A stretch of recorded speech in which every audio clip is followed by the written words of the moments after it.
Bismillahirrahmanirrahim.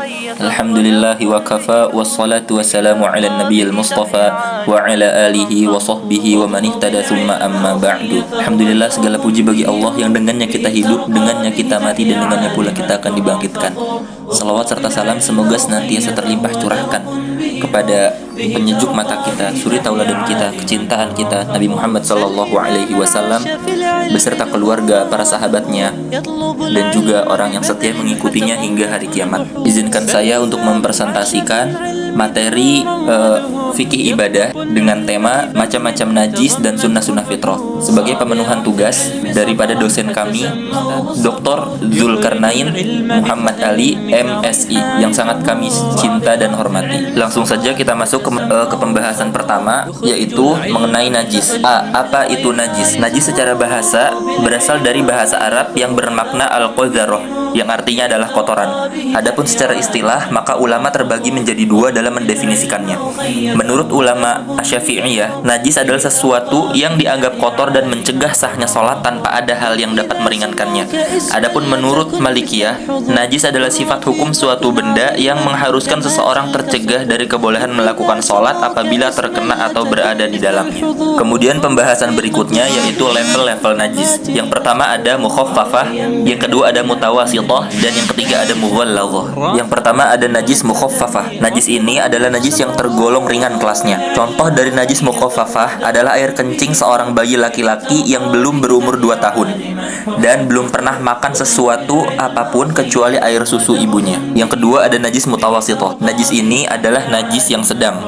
Contoh dari najis ini adalah segala sesuatu yang keluar dari kubul dan dubur manusia dan juga binatang, kecuali barang cair yang memabukkan, air mani, susu hewan yang tidak halal untuk dimakan, tulang, bangkai, dan bulu-bulunya, kecuali bangkai-bangkai manusia dan ikan serta juga belalang. Yang ketiga ada najis mughalladzah. Najis mughalladzah adalah najis berat. Contoh dari najis mughalladzah ini antara lain adalah anjing dan juga babi serta seluruh keturunannya. Hal ini sudah disebutkan di dalam firman Allah Subhanahu wa taala yang berbunyi, yang artinya atau yang diharamkan juga daging babi itu keji atau najis. Quran surat Al-An'am ayat 145. Pembahasan berikutnya adalah mengenai macam-macam najis. Yang pertama ada bangkai.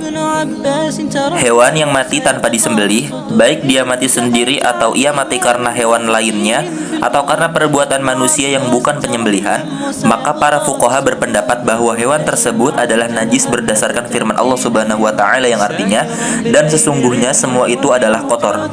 Atau binatang yang disembelih atas nama selain Allah, barang siapa yang dalam keadaan terpaksa sedang dia tidak menginginkannya dan tidak pula melampaui batas, maka sesungguhnya Tuhanmu Maha Pengampun lagi Maha Penyayang. Quran surat Al-An'am ayat 145.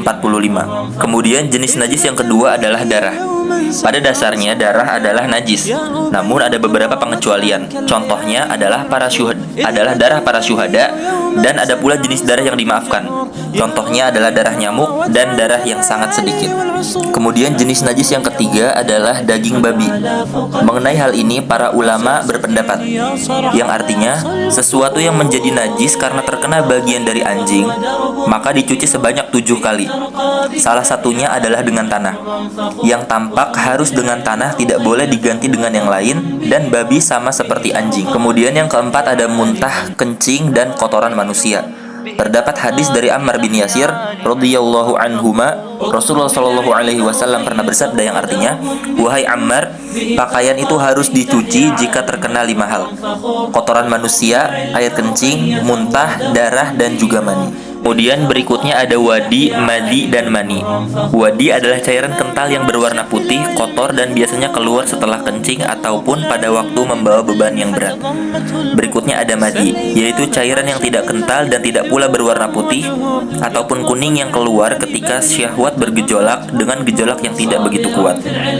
Berikutnya ada mani. Mani merupakan cairan putih kental yang keluar secara sengaja atau tidak sengaja ketika syahwat seorang laki-laki mencapai puncaknya. Yang keenam ada khamr. Setiap minuman yang memabukkan adalah najis sebagaimana Allah menyebutnya dengan kata rijs, yang berarti keji sebagaimana firman-Nya di dalam surat Al-Maidah ayat 90. Kemudian yang ketujuh ada binatang jalalah. Binatang jalalah adalah hewan yang memakan kotoran, maka daging dan susunya tidak boleh dimakan. Dasar pelarangan hal ini adalah hadis Ibnu Umar yang artinya Rasulullah Shallallahu Alaihi Wasallam melarang dari mengkonsumsi hewan jalalah dan susu yang dihasilkan darinya. Hadis riwayat Abu Dawud 3785 dan At-Tirmidzi nomor 1824. Yang kedelapan ada kotoran hewan.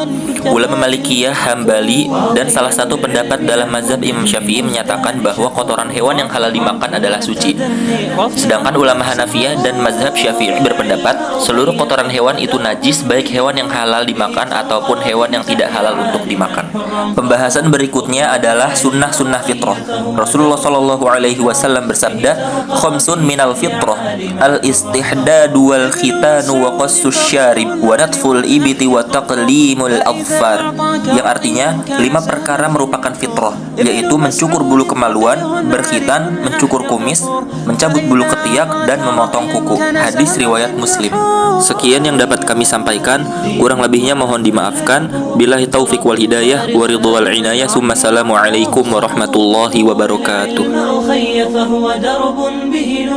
به ترقى به تحيا عالما حرا فخور اطلب العلم أخي فهو درب به نور به ترقى به تحيا عالما حرا فخور إن سألت عن إمام أو فقيه في الأمور ابن عباس ترنم وسيبقى في الصدور إن سألت عن إمام أو فقيه في الأمور ابن عباس ترنم وسيبقى في الصدور فهو كالشمعة تذهب حتى تأتينا بنور ساهر بالليل علم وبأوقات سحور اطلب العلم أخي فهو درب به نور به ترقى به تحيا عالما حرا فخور اطلب العلم أخي فهو درب به نور به ترقى به تحيا عالما حرا فخور إذ بكى النبي يوما سمعا صوتا جهور يا أبي كم روت عنك الليالي والعصور إذ بكى النبي يوما سمعا صوتا جهور